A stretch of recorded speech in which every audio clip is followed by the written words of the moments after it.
Welcome to the business end. Today's guest played professional rugby at the exact moment the Irish game was being rebuilt with professionalism from the ground up.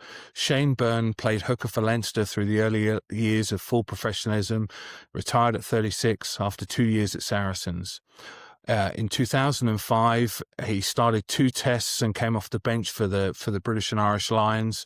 Played 18 years of senior rugby, 14 years pro, 4 amateur, and got his first Irish cap in 2001 and had his last one in 2005. And interestingly, was in the Irish squad from 1993, showed great tenacity and resilience to stay in the arm wrestle for such a long period of time and finally getting his well-deserved cap in 2001. Since then, he spent many years on TV with punditry, calling Irish performances and building a very, very successful business. Shane Byrne, it's good to see you, old friend. Welcome to the business end. Hey, guys. How are we? Welcome, Very well, Shane. thank you. Welcome. Thank you. So let's start at the beginning there. Leinster in the late 90s, the game had just turned professional. The structure was like all the teams still catching up. What were the daily standards like inside that environment before the systems solidified? What was it like day to day within the Leinster system? Yeah, it was a bit strange in those early days because I was very lucky that I got a couple of years amateur because that really gave me the love for the game. You know what I mean? And I first got in the Leinster squad in '92, and like back then, it was the club structure was more important than Leinster. You were just playing representative games. You were playing literally 4 or 5 games in a year, as you guys all know, and so it was all just a bit higgledy-piggledy there for a while. And then, thankfully, just at the right place for the first contracts to go out, and I was one of the ones that got one of the first contracts. And you were given a car, 30 grand. You thought the world was fantastic.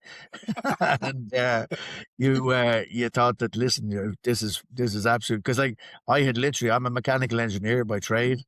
And I worked as a draftsman, and then I had got back to college to do building services engineering just to top up, and then during that year, the game went professional, and I was gone straight away into the professional life.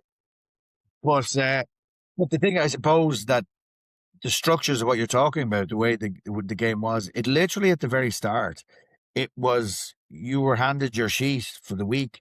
And we were members up in, up the gym up in UCD. Do you remember that place? Yeah. And that's go work away, lads. That was it. And you still did a bit of training with your clubs, and they hadn't really put the structures around it. It kind of because, as you all flipping know, there was a resistance against the professional game in Ireland. The Allicadoos didn't like the game going professional at the time, and so the structures weren't there. The support wasn't there. And it really did, as I said, coughed and spluttered along. It just found a way that it's amazing to think where we are now, where in a lot of ways, the Irish professionalism for the last decade, you would say one of the ones leading the charge in how the game went. But I'll always remember one of the epitomes of it, the attitude towards it. I think I was on the bench in '95 in Cardiff. And in the Six Nations, of course, I didn't bloody come off the bench as usual next day. But we were all down in the lobby waiting to go to the game. This is to go to the game, and 4 coaches arrived up, and they were all for the Allicadoos. Our coach was last to come along, and we're going to the game. Yeah, absolutely. Just the mindset that they had was just completely back to front. And I don't think, Fitzy, you might be happy with this. Were you part of that, the '99 when they lost to Argentina in the World Cup?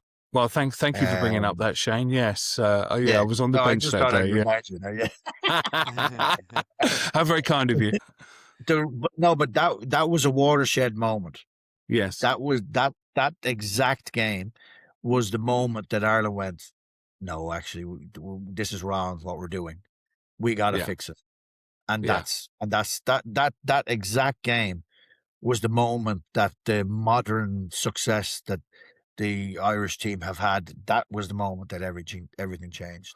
yeah. That I mean, it really. I mean, not that that necessarily the blame for the game, but it certainly didn't help. I mean, the hotel choice, the food in the hotel. I mean, there was the short turnaround.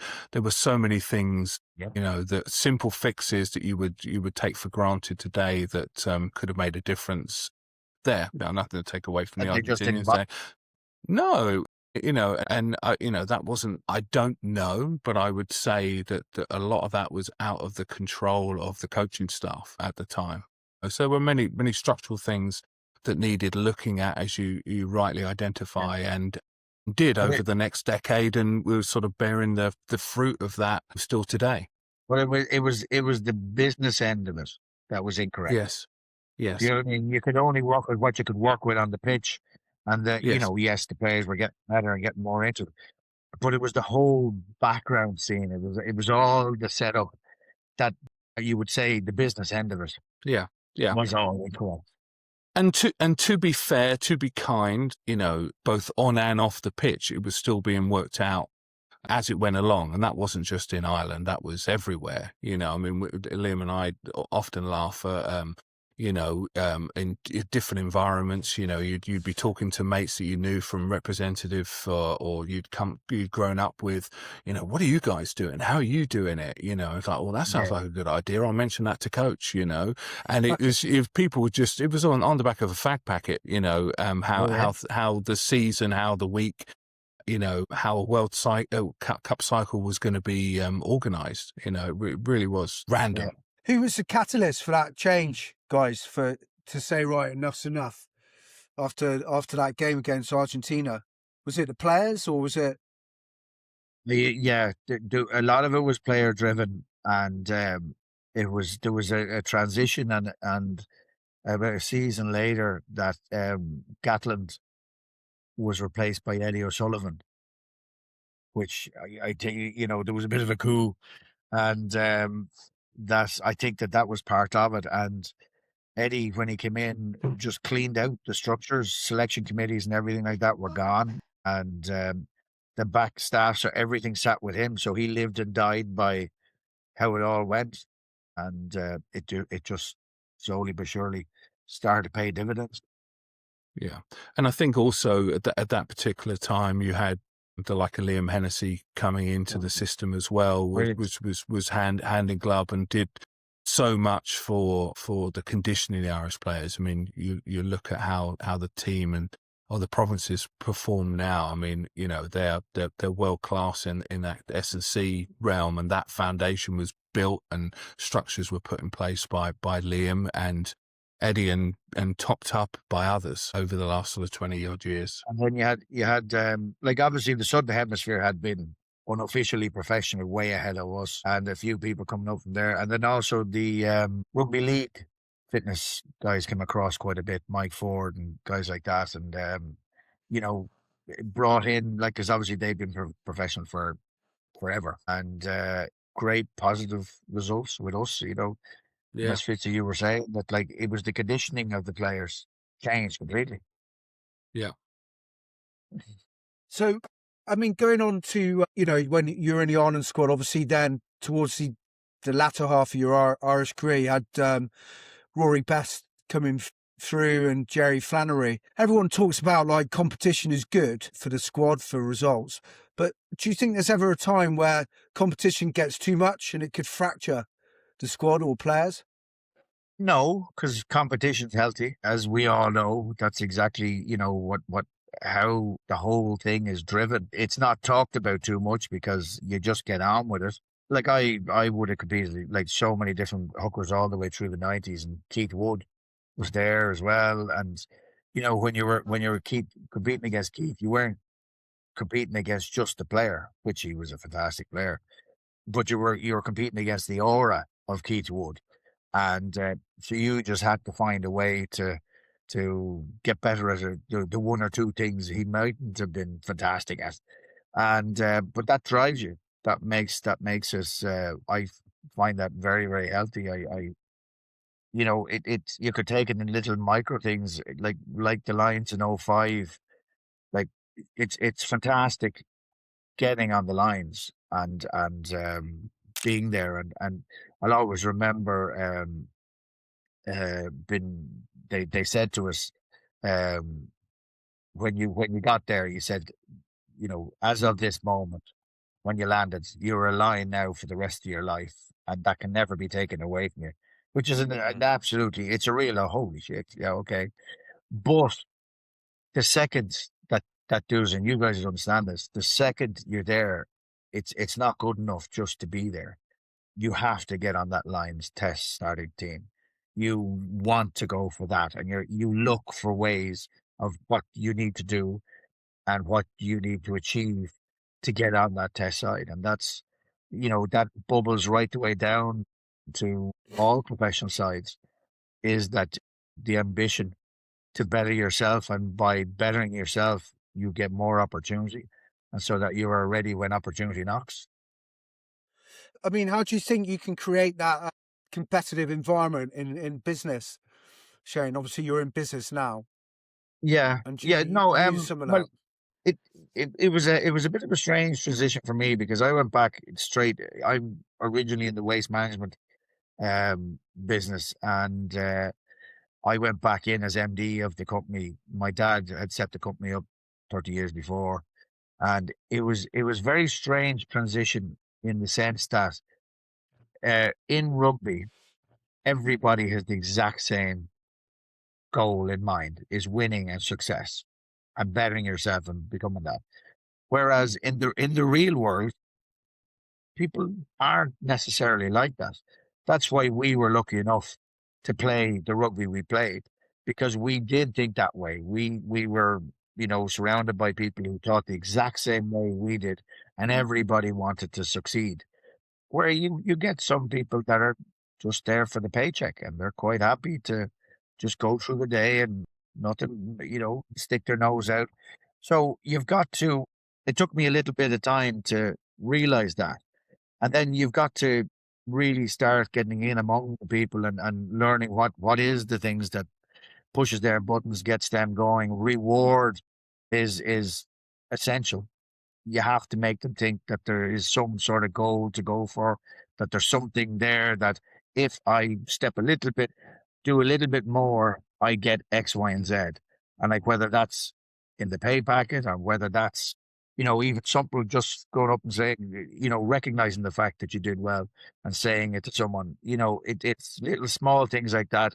You never want to leave them that they're just floating away and just going through it and there's no communication or anything like that. There has to be a structure of, risk, but work and reward.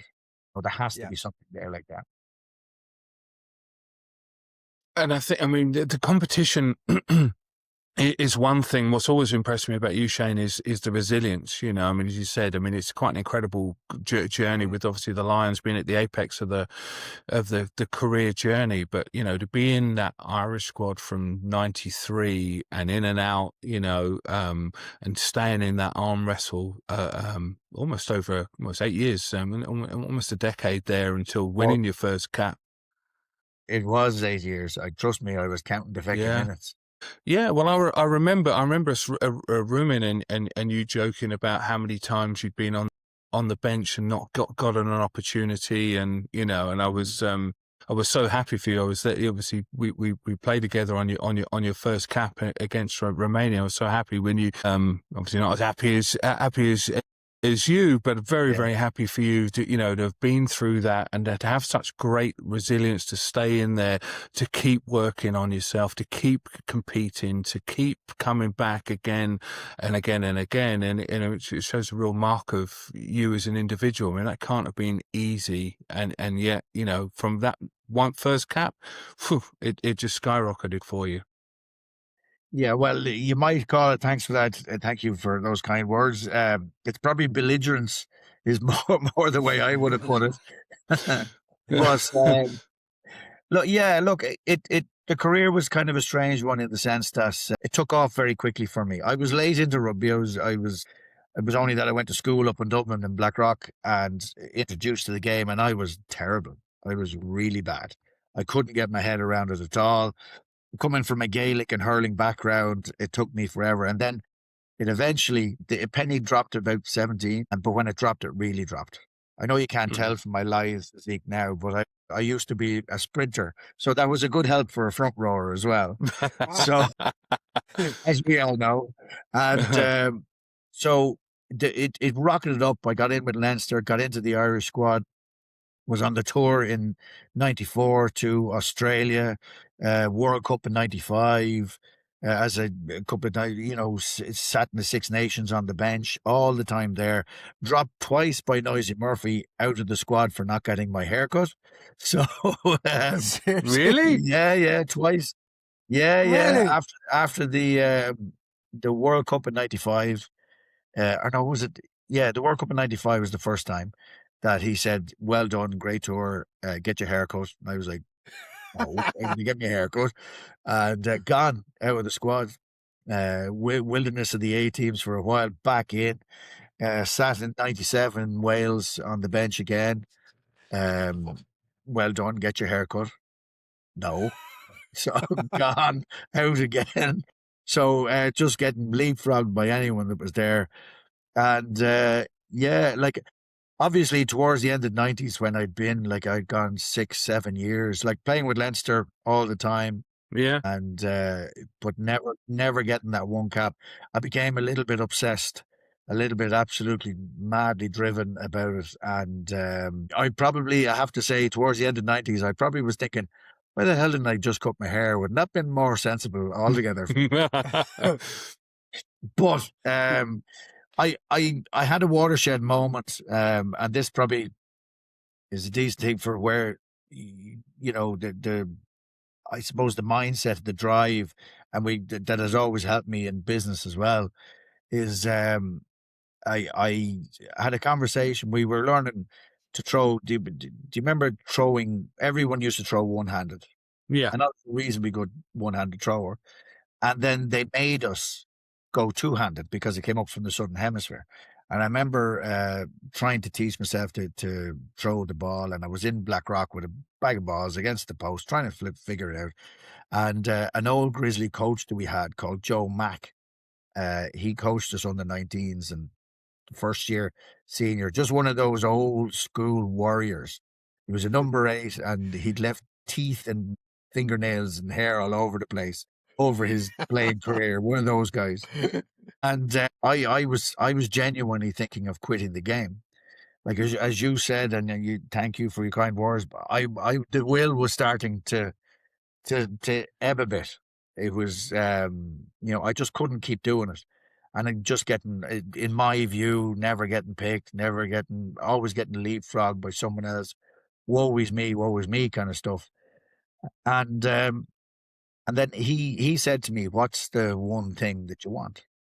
And I said to him, "I just want one cap. I just want one cap, and then I'll be happy. I'll be grand." And he, with a few colourful expletives added in, which I won't do on this podcast, and he told me, "Well, if you quit, you'll never be capped." He says, "That's the only thing for sure." And then he about turned and walked away.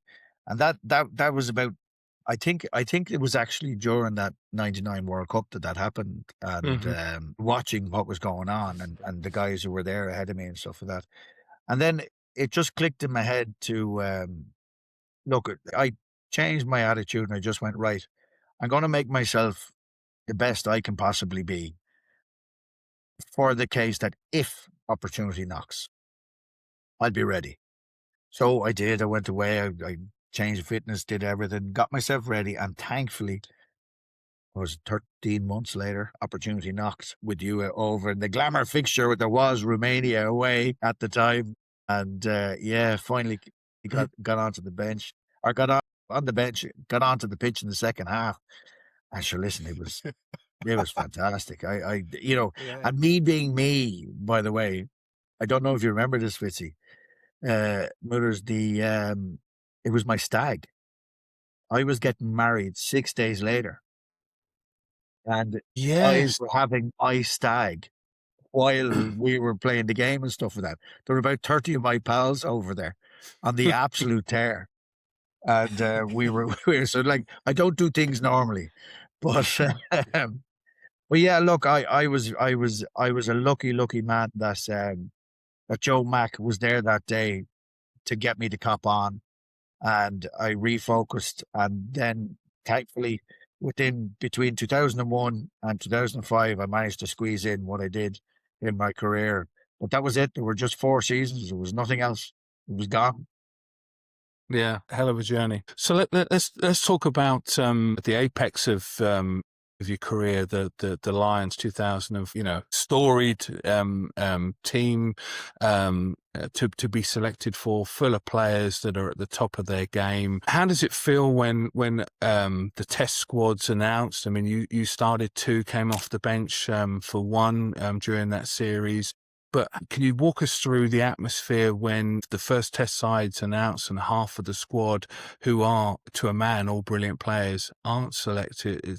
Like, what does that environment inside look like? Yeah, it's as you can imagine, it's highly competitive. There's a lot of very large personalities within that squad, and a lot of people that would probably rightfully be able to say, I thought I deserved to get picked, if they wanted to say that, because just some fantastic players. Yeah, it was the Clive Woodward coached year, and he made a few mistakes. Some of them weren't his. Like, he thought he had found the magic formula with England in '03, and he mimicked everything they did. But he made mistakes like, we roomed by ourselves. We didn't room together, which was absolute lunacy. As you two both know, that's part of some of the crack you had is on the away trips, room with other guys, getting to know them. And that's, that was a really silly thing. Like, the thing he'd forgotten was that it took him, 5 years plus to make that squad what it was that won the World Cup in '03. And, it just didn't translate into doing it. And he, unfortunately, for the first test, um, he reverted back a lot to to type, but picked a lot of those '03 guys. Probably not rightly. He ran out of time. He made a commitment to give everybody the same amount of time on the pitch, and that was a mistake because he actually tried to do it. But sure, with injuries and the way squads rotate, it just ended up that never once was his potential test side played together. So getting to answer your question, going around the circle a bit, is that when you're in that room, it's like nothing you can experience. Like, it's amazing getting picked for Ireland, things like that. But like to realize, that you're about to be starting for the Lions down New Zealand was just something beyond belief. It's like an almost out of body experience. And but then you've got to get yourself back in focus and go, right, shit, here we go. So there were a couple of things that ran into that test that you talk about, an emotional roller coaster. They picked the team, and then on the Wednesday before, I think it was the Wednesday, maybe the Tuesday, they changed the line-out calls running into the first test. Yeah, because we had left a hotel and somebody thought that we had left a sheet with the impression, a flipboard with the impression of the line-out calls on it. Now, you remember the way I was anal about the line outs and stuff like that. Yeah, you remember that. What a pain I was to everybody. But I was happy enough. I said, look, our execution will be fine. Because I called the line outs. And that was back when hookers used to do it. Now all the second rows, very silly people do it now. Ridiculous. But so we changed the calls, which made everybody a bit uneasy and things like that. And then training wasn't going brilliantly.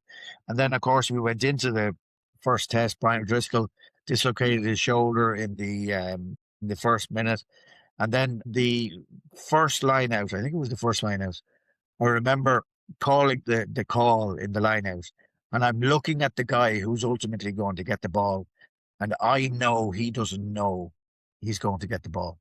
In the first line out, in the test, So the line out falls apart. We lose the game badly. Now we're up against a fantastic New Zealand side, but it's an amazing experience, and it's an amazing thing to fit back into your life to when you go through it. Is that the thing that was absolutely like obviously getting married? I have to say this, qualify that this is probably one of the highlights of my life. You know what I mean? This is what I was Yeah. put on this earth to do, is to be here at this moment. And then the structures of it start falling apart. And you could see it happening. And you could do next to nothing about it. And you Yeah. just, and this is something that you thrived on. This is one of the reasons that you got there.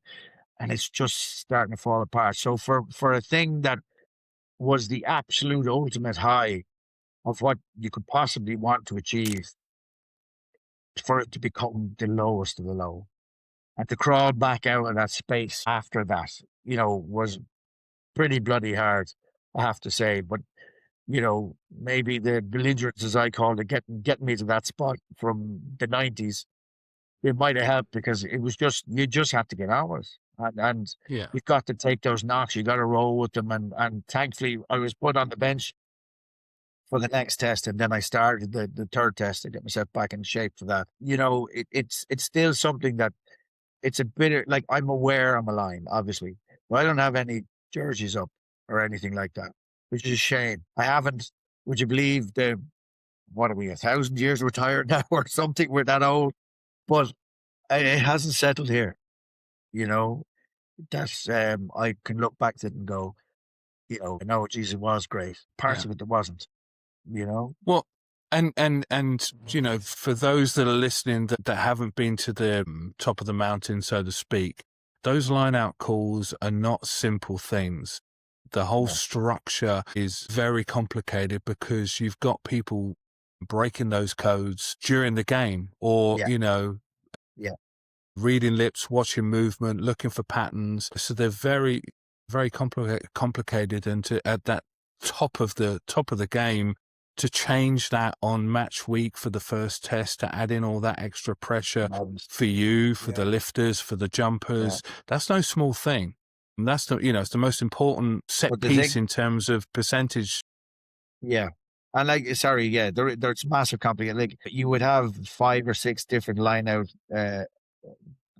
options, and each one of those line outs on average has about 40 different combinations. Yeah. And you can call any one of them at any one time.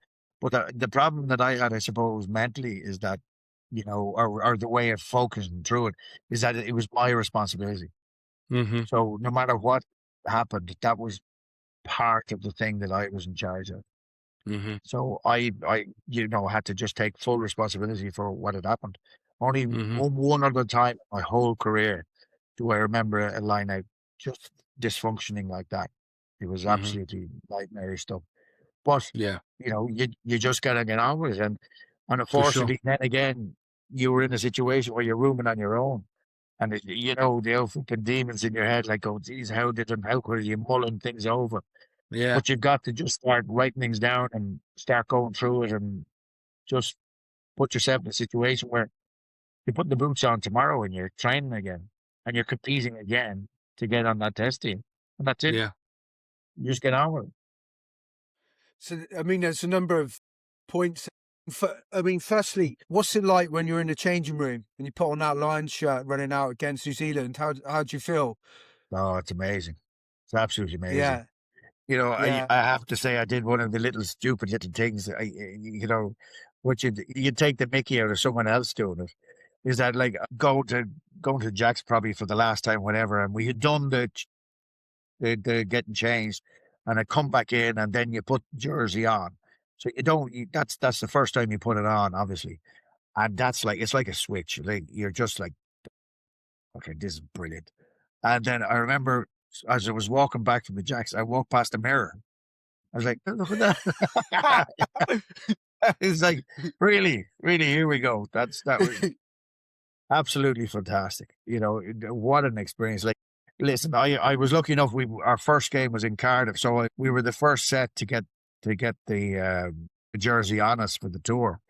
But you're getting a flipping test jersey on you, and it was right down the bottom of it is where they did the writing for the thing. Instead of up here, it was down the tail of it. So you could actually sit there and have a look at it. And first test workout. Ah, Jesus. That was brilliant. Absolutely Fair brilliant. play. Yeah, And what a story. I mean, going on to Clive Woodward, I mean, important point there you made about not touring without rooming with anyone. I mean, he lost, like, that was like what we call like a hidden factor that would gel the team together. And did anyone ever say to him, look, we don't think this is right? No, because you're kind of you're absorbed with what's going on. You know what I mean? And like it was all, and like up until the tests, obviously, which didn't go well for us, unfortunately, because New Zealand were superb. But we were going well. The team was doing reasonably well. We had one major loss against the Maori All Blacks, but the tour was, results wise, it was going reasonably well. So there was nothing else, like there was no signs of the creeks, you know what I mean, that unraveled during the test period. You know what I mean? So everything seemed to be okay, because any of the issues that rooming by yourself would unfold or would result in would only show themselves when the pressure was absolutely ramped up at the test time. At that time, it wouldn't have showed itself previous to that, and it did. It did then. You know, So that was the thing. So, I mean, because I messed up on the script, Shane, apologies for that. I'm going to ask you a slightly different Terrible, question. man. Terrible. Yeah, Fitzy wrote it, really. We blame Fitzy. Wow. So, like, two questions, basically. Number one is, when the pressure was on and you lost the first test, how did the leadership deal with that? Did they go quiet? Did they stand up to it? Or what was the vibe from them? Probably the person who stood up more and kind of grabbed that by the scruff, because obviously I had been leading the scrum and the lineouts and stuff like that. So I obviously was back at me, because this is back in my fault. I was back at the bus kind of thing. And it was Paul O'Connell.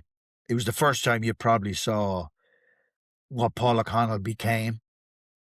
That was the first time you really saw it, that he just grabbed it completely by the scruff and took control.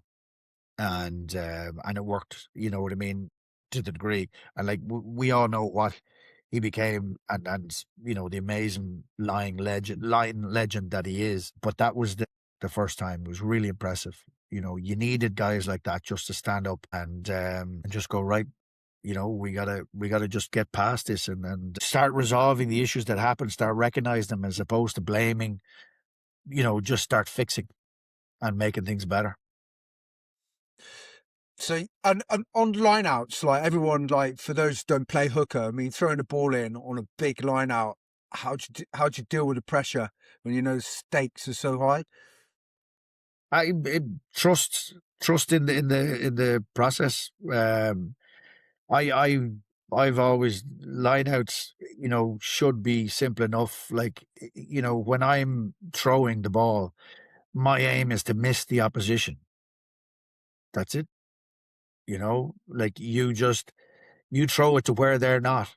And that's why, you know, if I was making a call and, you know, that it ends up where the two sides are jumping up right beside each other, that's a bad call by me.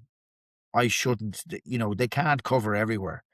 And then if they, by chance, they do read it, you have to trust the guy you're throwing to. That, like, I'd be watching, like when the movement starts, I'm watching the opposition, because I know what my guys are going to be doing.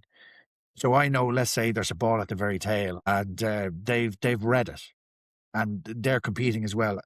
I would trust myself to push it just that little bit higher to get the ball to arc back down onto our guy, to give me that another meter or a couple of feet just to miss the opposition. That was my mindset. I always thought is that, you know, it's simply put, if you miss them every line out, well, you've 100% lineouts. You've got all your lineouts, and then always call to where they're not. That's the key, you know. And how did explain your position, how it evolved? Because like it changed, like 93 when you were playing. hookers, it's very different, wasn't it? Like, were you one of the crazy hookers that used to try and take them against their head and Oh like yeah. dive into the scrum? I was luckily I was quite flexible, so I was able to go after a few balls. Yeah, but either that or kick them square in the shin or whatever would work. Hooker was a far more physical back then. Like I remember playing against Ibanez for the first time, and the two of us absolutely locked heads every single scrum for the first half. And tried every single scrum. We were trying something, one side he went in, the other side just to try to mess with us, just to be awkward every time. Like you two blooming know as front rowers, you're always trying something. But then we kind of realized we're not going to get any checks from each other. So the second half was far more sensible, far more. But look, you guys know the dark arts in the front row. You guys could explain it to your audience like that. It's the one true. I hate what they've done with the scrum in the game, that they've made it such a performance art of getting into the scrum, which is ridiculous. And then not putting the ball in straight. The ball is always meant to be in a competitive situation. It's not, because they chuck it in sideways. And the front row is one of the last places where you can directly go, I'm better than you. And that's it. And, and you can have that battle and you can actually come out on top of a guy who's trying to stop you. And like, there's plenty of things with tackles and everything like that, but that's front row against front row. Like that competition was just, I loved every second of it. And the dark arts that we all got involved with, they were just heaven. It was great. I loved every minute of it. No, fair play. So, follow-up question there.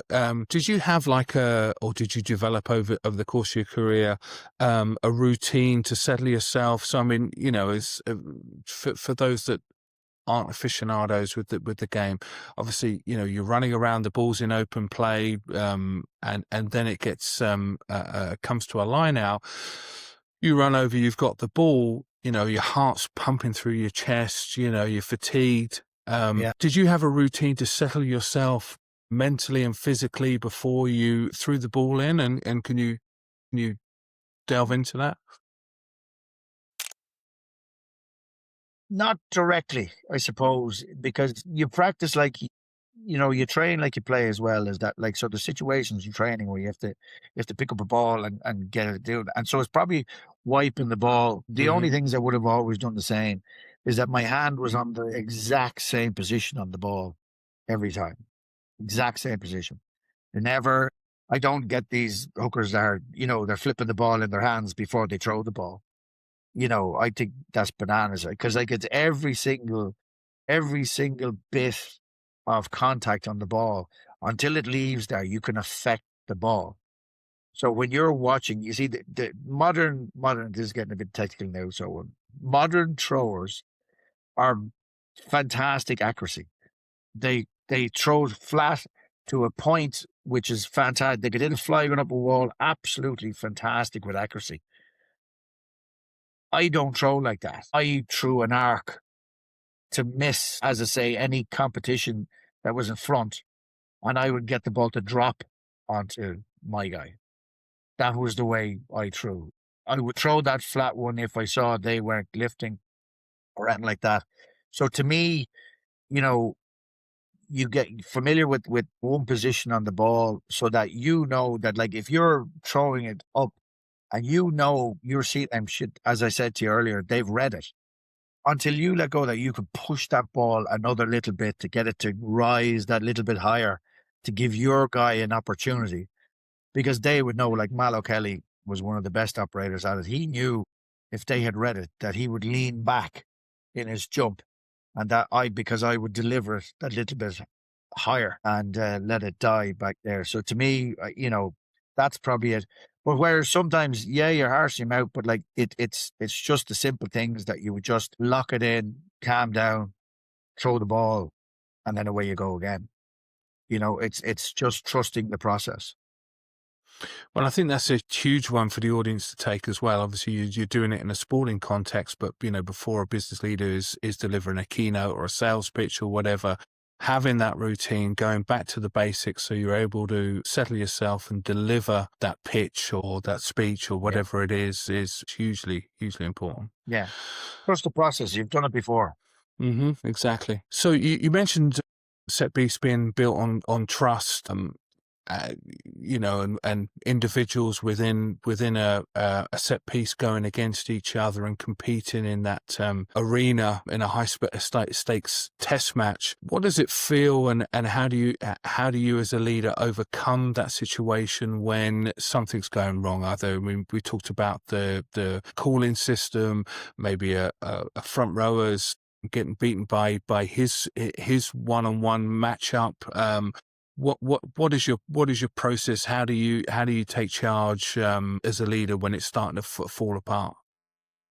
Well, the first, like the front row are kind of one of the few positions, particularly hooker is probably more so, where you're actually your life, it can depend on trusting the guys left and right of you when you're in there. So you need them to be doing exactly what they're meant to do. And someday, look, people have off days. And the first thing you could do, obviously, because it's a physical game, is you can support them physically in the scrum. Like if the loose head's in trouble, you lean over that way. Tight head, you try to push through your hooker to assist him. You firstly try to do your job to help him. Obviously we talk all the time. Front row is going to and fro positions that you're able to say to them, look, is there anything I can do? You want me to do it? And like, are you struggling? Try this, try that. Because you know them intimately at this stage and you know what they do. And you've got to believe that, in what they got themselves to that position, they have to just show it. And sometimes it just keep encouraging them, keep them on track and to, because it can be dangerous. You've got to make sure that they're not backing out. They're still accepting the challenge and fighting against it. Because you got to stay fighting. When the fight goes out of you, that's when silly things happen. For sure. So going on to 2003 again, the World Cup. Obviously, you're in the knockout groups. In the days before a game, what was happening inside the group that perhaps the scoreboard and the public wouldn't see? Well, 2003 was a great World Cup. We were based in fantastic places. It was a really, really, really tight squad, and I think there was a lot of good things were had throughout that. I think very important we got through that was in Argentina. I think we just got the Quinny got the try at the end just to get us through, keep us going, and I suppose like what we're tipping onto here is the untalked about, the quarterfinal hoodoo that Ireland have now. And that's that is a fact. That is now, it's a real thing. Like, as I say, I was in World Cups going back to 95, and back then, I would say a lot of it was just lack of belief in yourselves, not being able to see it through when it gets to the killer end of it, to the knockout games. It's just there isn't the belief that you could see it through. Whereas nowadays, it's actually a thing. It's a proper psychological barrier, because we all know that there's been some fantastic sides have gone into World Cups from an Irish point of view and not been able to do that. And the one thing about rugby is that rugby is it's 90%, or no, what it would be 10%. The way I'd look at it, it's 90% mental, 10% physical. You could be the greatest physical shape specimen that there is, but unless you are hardened mentally and focused on the goal, it doesn't matter what happens.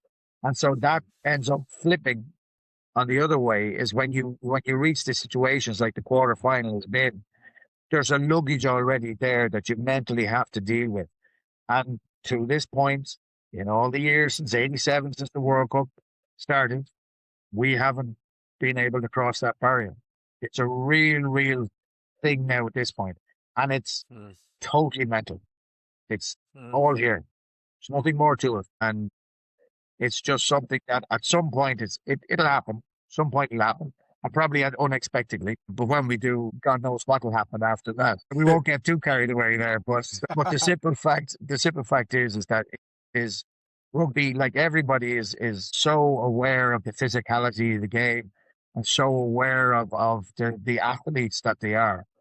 But each and every one of them is tougher here than you see, and that's what makes them as good as they are.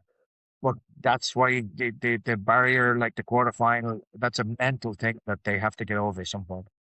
Yeah. Is there anything that, if you were coming in and joining the squad as a coach tomorrow, heading down to Australia next year, is there anything that you would look to do or change or add that might help that situation? Because we've got a fabulous group of players and have done for a long time and beaten everybody, on their day. So it's not that they can't do it. I mean, you and I know there were times where we were playing sides. We knew deep down we weren't necessarily going to win. We'd go out and give it a good lick. But there's a current crop of players that, they've beaten the All Blacks, they've beaten the Springboks, they've beaten Australia, they've beaten England, they've beaten France. Yep. Is there anything that you think could help that? I'm sure, like anything that you would try to do has been tried in some shape or form. I would suggest, obviously, that you don't make it as big a thing. You don't add to it. Yeah. You concentrate on what you're doing at the time and just trying to get a mindset of one game at a time, cross every barrier as you get to it, and tick a box, move on, tick a box, move on, and try to keep that mindset when you do start stepping into the knockout stages. And you've just got to treat it like another day. Again, surely to God, they have thought of that before, and it hasn't worked. But one thing that has to be, I suppose, taken into account as well is that this is now used by every team who's playing against us, because they know the longer they stay in the game, the more pressure is going to go on Ireland. That oh my God, here we go again. Geez, the hoodoo. And that's a huge lift for opposition, because mentally they know, if I just stick in here, tooth and nail, just stick in, keep putting them back, they'll start unraveling. And that's the hard time. That's when you would need as he's been there, I know, but the likes of a Paul O'Connell or someone like that you would, just to be able to refocus you and just get you to keep at it. And that's, that it's a real hard thing to put words to work up the quarterfinal problem, but it's a real thing. That's all you can say. For sure. So we know there's a specific kind of professional pressure that comes when you see somebody else get picked ahead of you and replacing you inside a professional squad. What, in your mind, is the signals between players in that situation? The one getting picked, the one on the bench, and what gets said differently or doesn't get said at all between those players? Yeah, well, I suppose there's still a responsibility on, you're still part of a squad. So it can be difficult enough because, like, say, like going back to, like, even Jerry Flannery and them, I would have had a responsibility to make sure that they were up to date and ready to go. And with Rory Best, it was the same with Keith Wood. Like, myself and himself would have worked through all the lineouts and made sure that everything was working right. You got to work with him because team is more important. And so you're working with a guy who you're absolutely in total competition. But, like, when you're outside of that, you've got to find a way. And, like, that's, that's just the way it has to be. You have to find a way. Like, as I alluded to earlier on, like Keith Wood, I couldn't compete like against the aura that was him, but I could become better at the things that he was particularly good at. I would have considered myself better scrummager, better around the tight play, better line out thrower, things like that. But he was the best in the world at the things that he was the best in the world at, if you know what I mean. And but I was aware of that, and so I couldn't compete against those things. So I concentrate on the other things. Like I changed my game after that. The chat that, the revelation moment that Joe Mack gave me that day. Like I used to play. I was a ball carrier all the time. I was all the way through rugby. Loved doing it. The little bit of sprinting that was left in me was still being used. But then when I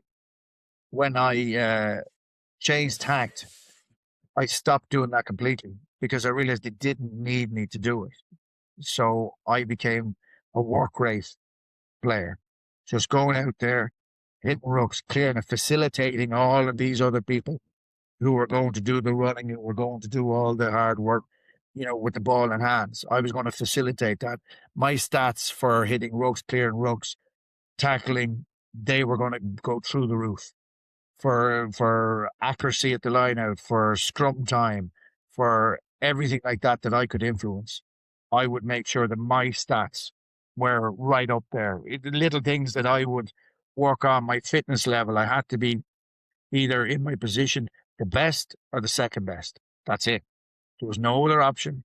So in weights, everything like that, I was either going to be the best or the second best. And, so you always aimed for everything. I'd be the fittest. I'd make sure I'd be the bloody combined strongest and things like that. So just for when the opportunity arrives, there's no more things that you have to work on. You're ready. You're there.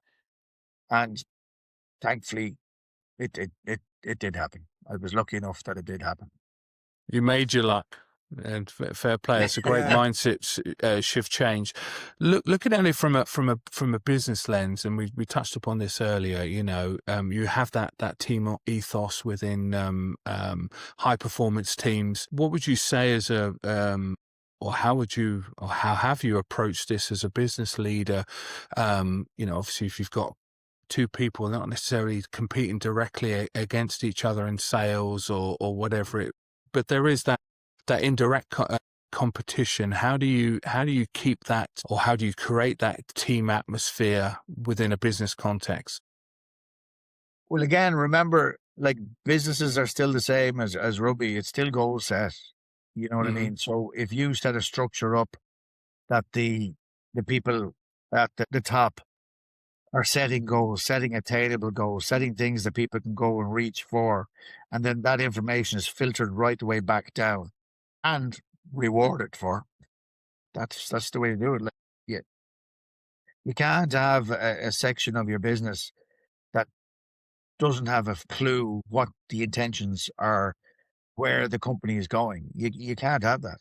Everyone needs to know what the goal is, whether it's greater efficiencies, productivity, whether it's as simple as sales or production or whatever it's in.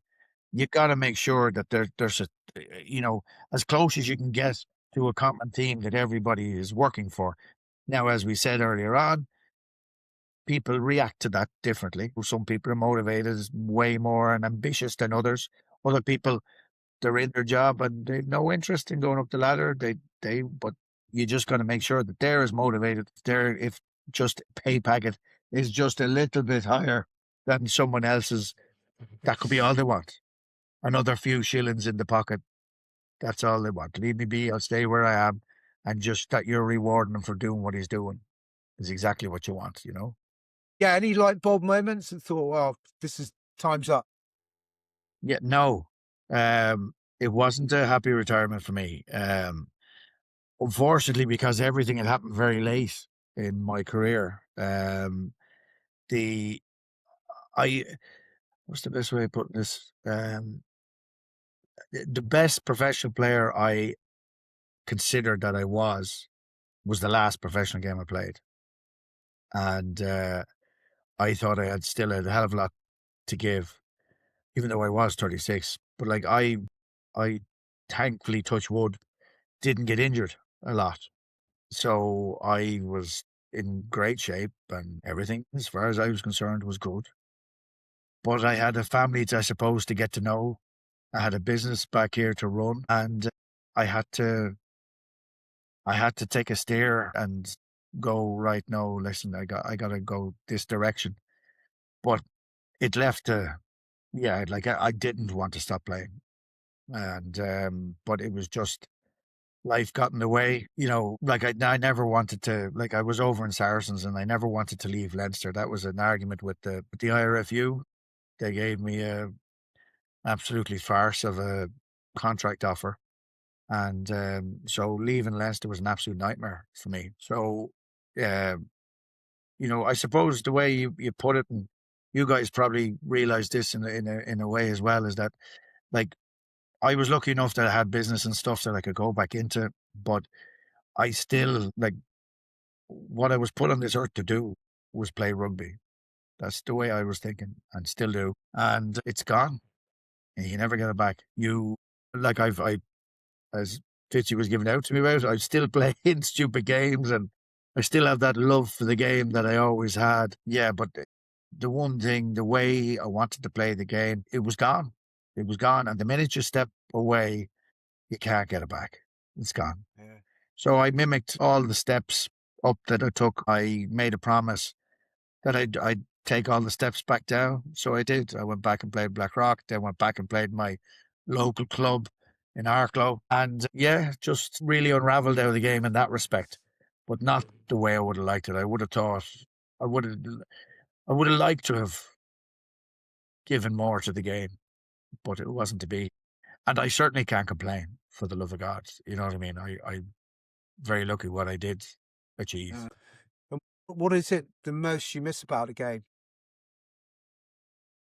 The physical challenge, firstly, I suppose, from a point of view of me, the physicalness, the challenge, because everything that I achieved ended up being something I had to decide to change to achieve. I became like I was, as I said, like as Fitzy would know, I was very driven. I really wanted to get the most out of every ounce that you could possibly do, and that, when that's gone out of your life, it's quite hard, and business doesn't necessarily replace that straight away, because there's a huge amount of things that you can't influence. So that takes quite a bit of gear changing and getting used to. You expect to be able to just motivate everybody to do exactly what you would all hopefully want to achieve, but some people just don't want to be motivated, and so you've just got to find a way of getting around that as an employer. So yeah, that's kind of, that's what you would miss more so, is the challenge, like. And also, we all know it, the camaraderie around the team, the change room, like that's just, you're either, going from, or coming from, taking the mickey out of somebody and having a laugh, or it's a good environment. It's a great environment to be in, and and that phone and crack is still continuing, even though you're not there. Yeah, yeah, yeah. It's I mean, trying to explain that to people as well. You're at the top of a mountain when you're very young, and then having to readjust to life after that. It's so hard, and yourself, Fitzy. But yeah, I mean, it's, everyone misses a game, and yeah, it's a very hard adjustment. But it sounds like you're doing very well with the adjustment. And Well, we'll talk about that in a minute. yeah, plenty of plate spinning, if that's what you mean. Yeah. So, I mean, that segues nicely on there. So since retiring, you've gone into the family business, waste management. You've done some data businesses. You've moved into aviation, which is very interesting. I'd love to know more about that and how that came about. But what sort of things, obviously you're very very deliberate in your mindset. That came across in spades as a player. What sort of things, if any, do you think you took through from your playing career and your competitive mindset and habits that you'd learned and implemented as a player into your business dealings? Well, I suppose one of the things would be work rate. I hate having nothing to do, so that's why I end up having several plates spinning. Thankfully, I have for the flight school, the waste management. I'm stepping into the HR business now as well, and I like this. I kind of, I suppose, I kind of push against the 9 to 5. It's like I'm there, like, what do I do after 5 o'clock? You know what I mean? It's like, so I much prefer being able to drive it yourself and being able to influence it yourself. Whereas if you're part of a big machine, like even if you come up with the best idea, you have the best, concepts or work rates, doesn't necessarily mean you'll have any major effect on it that is achievable for yourself. So I like being able to go out and get it and, achieve it and make sure it happens and and be able to influence that, I suppose, is the best way of putting it. And so that, yeah, like having a few things on the go is, yeah, that's just the way I like it. Yeah. And to give context, how did you get into aviation? Yeah. This is a good one. I'll tell you a little story. This is one of my best mates and obviously a rugby pal and who you guys all know, Victor Costello. He's one of the most amazing stories. He was a fantastic rugby player, but he was also an international shot putter, and he shot put in the Olympics for Ireland. And he was coming back from a meet, I think it was in North Africa somewhere, and the airplane he was in had an enormous air pocket. And there was a fatality on the plane. Someone had hit the roof, and the airplane was limped home, and he was in bits, and he got injured from it. And just a horrendous thing. But he got terrified of flying, terrified. And Fitzy, you'd remember. Well, you both would remember. He's a towel over the head kind of lad on the plane, and just everything. And rightfully so. He had the fear, but to beat the fear, which is probably the rugby mentality, it's a great story in that respect. To beat the fear, when we retire in Ireland, you get a lump sum of tax back from what you paid over the years to help you in the transition. And he went off to learn to be a pilot to beat the fear of flying, which was fantastic. And he went on to become a captain in Ryanair for years. He was a captain there.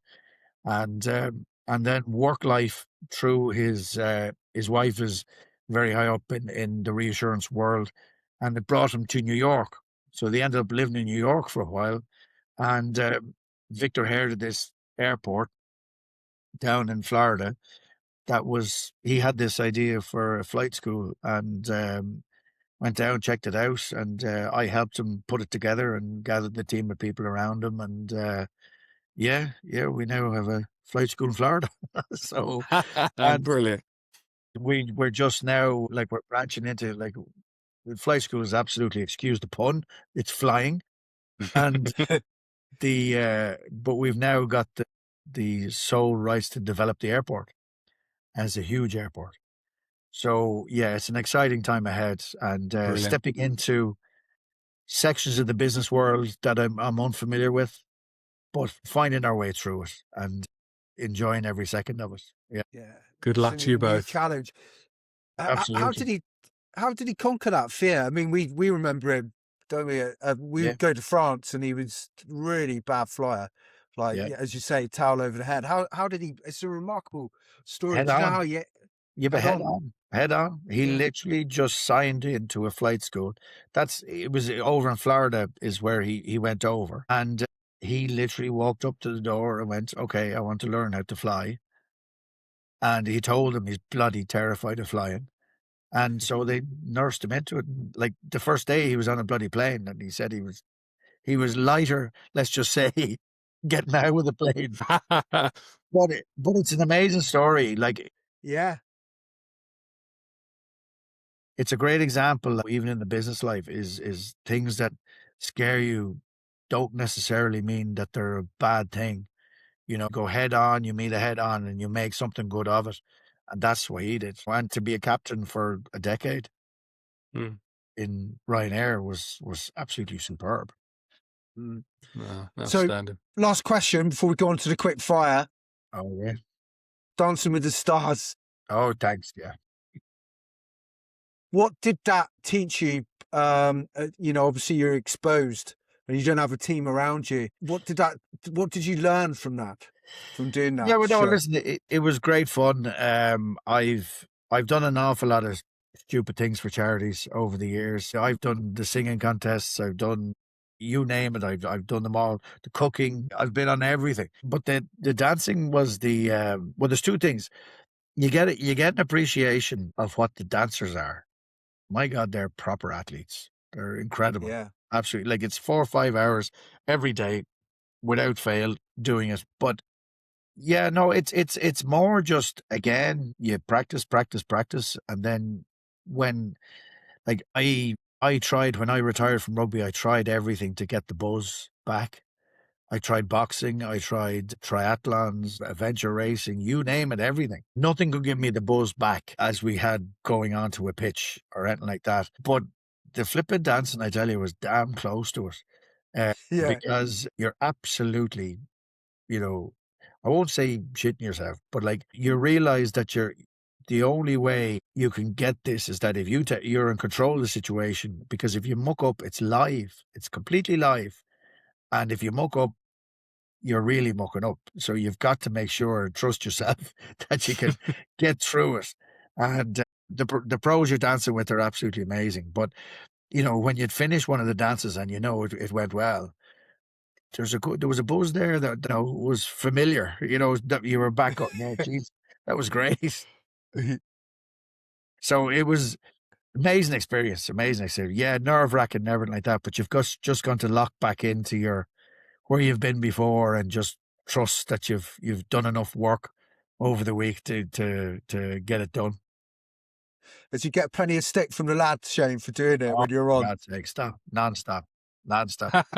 From the instant it was announced, we're coming thick and fast, and it was like, listen, it was a great experience. I got week 8 of 11, so I was in it for a good Wow. while, and it was just a great set of people and a world that obviously you would have no reason ever to be involved in that world. So it was good fun. But yeah, a lot of very nervy moments, and just going, right, now you get through it. You just don't think about it too much. You just have it focused that, right, you have it locked in. Trust the steps are there. I tell you, it's far easier just running about hitting people. That's way easier. Yeah, fair play. It takes a lot of courage to do that, what you did. So, Yeah. but quick fire question. So, obviously, time's running on, and thank you, Shane, for your time. So, first thing that comes to mind. So, best leader you played under, and one specific thing they did the others didn't. Oh my God. Well, I've mentioned Paul O'Connell a few times, because obviously, look, he's amazing captain, and what he became as well, an absolute Lions legend. Brian Driscoll was a superb leader as well, in a different way, because O'Driscoll he was one of those ones that just led by example. Like, he was changing the game himself. Like, we always say that the heads up rugby came from a guy like that, because he would take the ball into contact, and where we as out front rowers, we'd head down about to clear out, keep him safe. Then the ball would appear in front of you, and how he'd managed to do it, we don't know. But his skill set was just beyond belief, and you all know, we've all seen incredible things that he's done. So he was in a different style, where Paul, you'd be tearing down the walls trying to get out at people, after listening to him, the passion and everything. And again, like all good leaders, there's nothing he wouldn't ask you to do that he wouldn't do himself. So I suppose from a rugby point of view, it's not any one thing. It's just that constantly being willing to lead by example, and to never ask you to do something that they wouldn't do themselves. Okay, yeah. And since you finished playing, you worked in, a number of things. We discussed recycling, aviation, dancing. Which one is most like a professional rugby dressing room? Which one's nothing like it? Oh my God. Crikey. Yeah, business is very not like it, because, as I said to you, is that, like, every single person in rugby is exactly focused, in that you could get smaller groups within the structures of a business who would be as focused as that, but business is absolutely not like the focus in a room. You've got to negotiate. You got to navigate yourself around differently around business, because you're hitting off different personalities all the time that don't necessarily think the way you think.